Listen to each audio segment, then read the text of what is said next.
राम रहीम कृष्ण करीम। ये गीत मूवी मेहमान से है जो 1973 में रिलीज हुई थी। गीतकार है साहिर लुधियानवी। माना कि अभी तेरे मेरे इन अरमानों की कीमत कुछ नहीं, मिट्टी का भी है कुछ मोल मगर इंसानों की कीमत कुछ भी नहीं।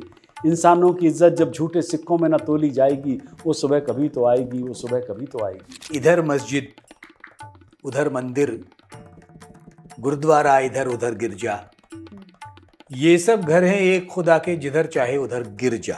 नमस्कार और स्वागत है आप सभी का विश्व शांति दर्शन के प्लेटफॉर्म पर। चैनल की उत्पत्ति का श्रेय जाता है वर्ल्ड पीस डोम के निर्माता विश्वधर्मी प्रोफेसर डॉक्टर विश्वनाथ दा कराट जी को। आप देख रहे हैं गीतों के बोल बड़े अनमोल, और हम ढूंढ रहे हैं हिंदी फिल्मों के गीतों में छुपे हुए अध्यात्म को। साथ ही साथ मैं आपको इन गीतों के लेखकों का परिचय भी दे रहा हूँ, जिनके द्वारा किए गए कार्यों को मीडिया भूले से भी याद नहीं करता।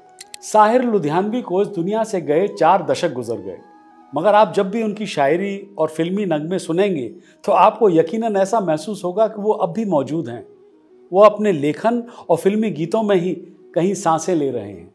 वो आज भी बतौर गीतकार फिल्मों में दिलचस्पी रखने वाले लोगों के लिए मिसाल बने हुए हैं। उनके लिखे गीतों की उम्र अब भी बहुत लंबी है, यानी they have long shelf life. आज फिर साहिर के लिखे गीत पर चर्चा होगी। अपनी शायरी के लिए साहिर कॉलेज के दिनों से ही काफ़ी मशहूर रहे, और फिर बम्बई आकर उन्होंने जो किया उसे तो उनका हर चाहने वाला बहुत अच्छी तरह से जानता है। अपनी किसी बातचीत में जावेद अख्तर ने कहा था कि उर्दू शायरों में खूबी होती है, उन्हें फोनेटिक का बहुत ख्याल होता है। साहिर ने भी कभी ऐसे लफ्ज़ों का इस्तेमाल नहीं किया जो कान को खटके। 1945 में साहिर लाहौर में नौकरी कर रहे थे। उसी दौरान उनकी किताब, जिसमें उनकी गज़लें और नज़में थी, पहली बार लोगों के सामने आई। साहिर अपनी ज़िंदगी में एक रंज और गम से गुजर रहे थे। उन्हें कितनी मुश्किलों से दिन ब दिन लड़ना पड़ रहा था, इसका अंदाज़ा आप उनकी किताब से लगा सकते हैं, जिसका नाम उन्होंने तलखियाँ रखा था। फिर हमारा ध्यान जाता है कि आखिर वो कौन से हादसे और तजुर्बे थे जिसने शायर को इस कदर बेजार और तल्ख बनाया कि उन्होंने अपनी पहली कविता संग्रह का नाम ही तलखियाँ रखा। बात शुरू से शुरू करें तो लगता है जैसे उनका जन्म ही एक हादसा था। जी हाँ, 8 मार्च 1921 को जन्मे अपने बेटे का नाम चौधरी मोहम्मद फजल ने अब्दुल हई इसलिए रखा ताकि अपने बेटे को गालियां देकर उसे अपमानित कर सकें, उसे पीटकर अपनी दुश्मनी की हवस को पूरा कर सकें, क्योंकि उनके सियासी दुश्मन का नाम अब्दुल हई था। बाप बेटे के रिश्तों में इस तरह की कायराना हवस और बीमार सोच हैरत में डालती है। लेकिन जब इस तथ्य की ओर हमारा ध्यान जाता है कि मोहम्मद फजल की 11 बीवियां थीं और औरतों का वजूद उनकी निगाह में महज एक वस्तु, एक जिस्म से ज़्यादा नहीं था, तो उसकी हैवानियत पर ज़्यादा आश्चर्य नहीं होता। औरतों के प्रति अपने बाप के इस तंग ख्याल ने शायद साहिर को औरतों के प्रति उदार और नेक बनाया। अपनी मशहूर नज्म चकले में हालात के हाथों बेकसी में अपने आप को बेचती औरत के प्रति साहिर सिर्फ संवेदनशील ही नहीं होते, बल्कि उसको जिस ऊंचाई पर पहुंचाते हैं वो कहीं और दिखाई भी नहीं देती। मसलन मदद चाहती है ये हव्वा की बेटी, यशोदा की हमजिन्स राधा की बेटी, पैगंबर की उम्मत जुलेखा की बेटी, सना ख्वाने तकदीसी से मशरिक कहाँ है। साहिर ने अपनी ज़िंदगी में कभी हार नहीं मानी, और इसकी सबसे अहम वजह थी उनकी माँ का साया, जो हमेशा उनके सर पर रहा। उन्होंने साहिर की ज़िंदगी पर अपनी गहरी छाप छोड़ी थी। एक बार एक पत्रिका में साहिर ने एक मजमून लिखा जो कि रिलीजियस फंडामेंटलिज्म के खिलाफ था, और जिससे उन पर वारंट जारी किया गया। उन्हें फतवे भी दिए गए। इन्हीं सब चीज़ों की वजह से उन्हें दिल्ली आना पड़ा भागकर।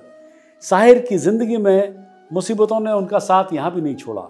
इधर उधर दौड़ने के बाद बहुत मुश्किलों से कहीं जाकर छोटी मोटी नौकरी मिली। दिल्ली में रहते हुए ही गालिबन उनकी मुलाकात पहली बार अमृता प्रीतम से हुई होगी, जिनकी अधूरी प्रेम कहानी का जिक्र मैंने पिछली बार किया था। हर कदम मरहला दारो सलीब आज भी है, जो कभी था वो इंसान का नसीब आज भी है। ये तेरी याद है या मेरी अजियत कोशी, एक नश्तर सा रंगे जां के करीब आज भी है। जगमगाते हैं उफक पर ये सितारे, लेकिन रास्ता मंजिल हस्ती का महीब आज भी है। साहिर का अमृता प्रीतम और औरतों के प्रति यह नज़रिया अपनी माँ सरदार बेगम के प्रति बेपनाह मोहब्बत से पैदा हुआ था। ये वही माँ थी जो अपने बेटे की खातिर उस जालिम बाप से लड़ पड़ी, उसे लेकर भाग गई उसकी परवरिश के लिए, उसके हक के लिए उस जालिम से अनवरत लड़ती रही और अपने बेटे को अब्दुल हई को उस तमाम अतीत से खींच कर पढ़ाया, उसकी परवरिश की और उसे एक नया नाम दिया, साहिर। साहिर का मतलब है जादू, और दुनिया जानती है कि आज तक साहिर के नज़्मों का जादू दुनिया के सर पर चढ़कर बोलता है। फिर न कीजिए मेरी गुस्ताख निगाही का गिला, देखिए आपने फिर प्यार से देखा मुझको। अपने फिल्मी गीतों और अमृता प्रीतम और सुधा मल्होत्रा के साथ अपने इश्क की चर्चा को लेकर शायर की छवि एक रोमांटिक शायर की तो बनती है। इसमें कोई शक भी नहीं कि रोमांच जैसे साहिर की रंगों में बहता था। उनके दोस्त अहमद राही का तो यह मानना था कि यदि साहिर अपनी शायरी की तरह खूबसूरत भी होते तो लोग रोमांटिक आंदोलन के मशहूर अंग्रेजी कवि लॉर्ड बैरन को भी भूल जाते। लेकिन साहिर अपनी मोहब्बत के इकरार और इजहार में एकदम खामोश और लगभग देखा जाए तो सर्द हैं। दिल तुम्हारी शिद्दत एहसास से वाकिफ तो है, अपने एहसास से दामन छोड़ा सकता नहीं, तो मेरी होकर भी बेगाना ही पाओगी मुझे, मैं तुम्हारा होके भी तुम में समा सकता नहीं। तो साहिर के इन्हीं लफ्ज़ों को देते हैं अल्पविराम और ढूंढते हैं अध्यात्म उनके लिखे गीत राम रहीम कृष्ण करीम में। फिल्म का नाम है मेहमान। चर्चा में भाग ले रहे हैं डॉक्टर सुनील देवधर और सौम्या उपाध्याय। आप देख रहे हैं गीतों के बोल बड़े अनमोल।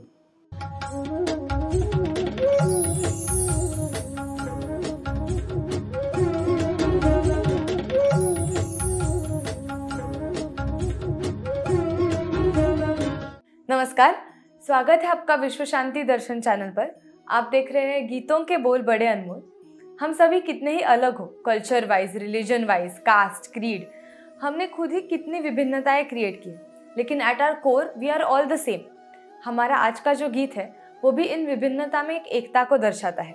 गीत है राम रहीम कृष्ण करीम। ये गीत मूवी मेहमान से है जो 1973 में रिलीज हुई थी। इसके गीतकार है साहिर लुधियानवी। आज हमारे साथ वापस एक बार मौजूद है डॉक्टर सुनील देवधर जी। नमस्ते सुनील जी। नमस्कार। और इनके पुस्तक बड़े अनमोल गीतों के बोल, इस पर हमारा ये प्रोग्राम आधारित है। तो मैं आपका स्वागत करती हूँ विश्व शांति दर्शन चैनल पर। धन्यवाद। सुनते हैं आज का ये गीत। राम रहीम कृष्ण करीम, यशु मसीह और इब्राहिम, सबकी है एक ही तालीम। राम रहीम कृष्ण करीम, यशु मसीह और इब्राहिम, सबकी है एक ही तालीम। राम रहीम कृष्ण करीम। राम रहीम कृष्ण करीम, यशु मसीह और इब्राहिम, सबकी है एक ही तालीम। सुनील जी, गीतकार इसमें कौन सी तालीम की बात कर रहे हैं? आपका प्रश्न बहुत अच्छा है और तालीम की बात आपने की है। उसके पहले जो आपने ये कहा कि अंत में हम सब एक हैं, हाँ। तो एक बात कही जाती है कि इधर मस्जिद उधर मंदिर, गुरुद्वारा इधर उधर गिरजा, ये सब घर हैं एक खुदा के, जिधर चाहे उधर गिर जा। तो गिरजा का मतलब है कि आपको जहाँ भी सजदा करना हो, ये सब, चाहे वो मंदिर हो, चाहे मस्जिद हो, चाहे गुरुद्वारा हो, चाहे चर्च हो, तो आप जब सब एक ही हैं तो फिर आप जो है वो कहीं भी प्रणाम कर सकते हो।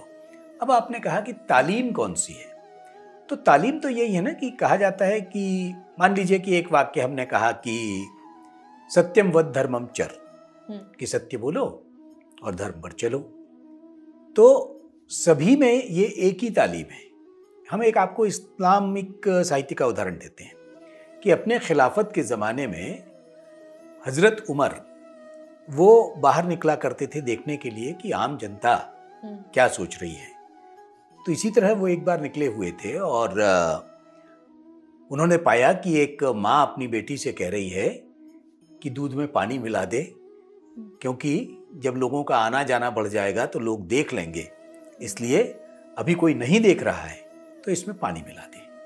लेकिन बेटी ने जवाब दिया कि लेकिन आप तो कहती थी कि अल्लाह सब जगह है और वो तुम्हें देख रहा है, वो तुम्हारे साथ है। तो जब हजरत उमर ने उस बेटी का ये वाक्य सुना तो इस्लामी इतिहास इस बात का गवाह है कि उन्होंने अपने बेटे के लिए उसे मांग लिया, यानी कि अपनी बहू बना लिया। तो अब इसमें उन्होंने क्या कहा है हमने जो बात कही है सत्यम वद, कि सही बोलो, सच बोलो, झूठ मत बोलो, तो यही बात यहाँ है। इस उदाहरण से हमें मिलती है कि वो सच बोलने की बात कर रहे हैं। तो सारे धर्मों की जब एक ही तालीम वाली बात है और वो है भी एक, और इसीलिए जब वो एक ही है तो अलग अलग प्रसंगों में अलग अलग बात कही हो सकती है, लेकिन वो बात का मूल एक ही होगा। ये बात हम कहना चाहते हैं जी। Thank you Sunil ji. जी, अब हम सुनते हैं आगे की पंक्तियां। काशी काबे मथुरा मक्के एक ही नूर समाया, किसी ने सजदा किया उसे और किसी ने शीस नवाया। कोने कोने भटक चुके तब हमने भेद ये पाया, हमने भेद ये पाया। सबकी है एक ही तालीम, राम रहीम कृष्ण करीम, यीशु मसीह और इब्राहिम। काशी काबा मथुरा मक्का एक ही नूर समाया, किसी ने सजदा किया उसे और किसी ने शीश नवाया। कोने कोने भटक चुके तब हमने भेद ये पाया। इन पंक्तियों को आप और थोड़ा विस्तार में समझाएंगे? आपने अभी कहा काशी, काबा, मक्का, मथुरा, तो ये जगहों के नाम आ गए। इसके पहले आपने कहा था राम, रहीम, कृष्ण, करीम, ये व्यक्ति के नाम आ गए। तो हैं तो सब एक ही, काशी, काबा, मक्का, मथुरा, यानी कि ये उनके स्थान हैं जो नाम हमने पहले लिए। तो इब्राहिम कौन है? इब्राहिम इस्लाम में वो हैं जिन्होंने हमें तौहीद यानी एकेश्वरवाद का नारा दिया कि ईश्वर एक है, और उनके वो अपने बच्चे के बलिदान की कथा उनके साथ जुड़ी है कि ईश्वर ने चाहा कि वो कुर्बान कर दें अपनी कोई चीज़, तो उन्होंने अपने इस्माइल को कुर्बानी के लिए जब ये किया तो उस वक्त फिर जो है वो बेटा तो सलामत था, लेकिन एक तुम्बा यानी आप कह सकते हैं कि भेड़ वो कटी हुई थी। तो इस तरह से उनकी परीक्षा पूरी हो गई, तब से वो त्योहार भी मनाते हैं, वो दूसरा प्रसंग है। तो जब काशी, काबा, मथुरा, मक्का, इन सब की जब हम बात करते हैं तो बात वही है कि दूसरे ढंग से कहा जाता है कि ये सब रूप माँ में भी हैं। काशी काबा छोड़ दे, मत कर चारों धाम, थाम सके तो बावरे माखा हाँ चल थाम।